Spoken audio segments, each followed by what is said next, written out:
I am the Tofu Golem. Please enjoy the video. In this video, I will explain how to make Danish cookies. To begin, gather your essential ingredients. You'll need 250 grams of all-purpose flour, 200 grams of unsalted butter, and 100 grams of granulated sugar. Also have 1 egg yolk, 1 teaspoon of vanilla extract, a pinch of salt, and a tablespoon of milk ready. Make sure your butter is perfectly softened for the best results. Now let's create the dough.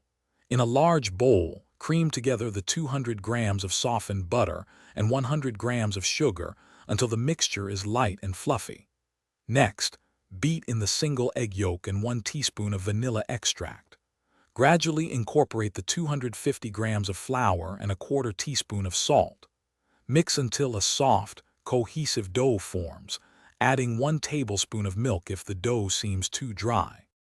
With your dough ready, it's time to prepare it for baking.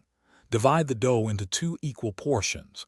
Shape each portion into a log about 1.5 inches in diameter. This uniform shape will help create consistent cookies. Wrap each log tightly in plastic wrap or parchment paper. Then, chill the dough in the refrigerator for at least 30 minutes. This crucial step prevents the cookies from spreading too much during baking.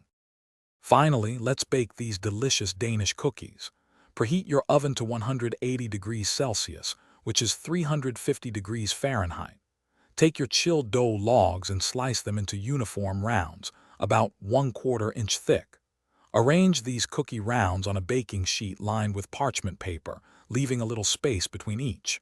Bake for 10 to 12 minutes, or until the edges are lightly golden brown. Enjoy your homemade treats. Thanks for watching. Consider subscribing if we helped you today.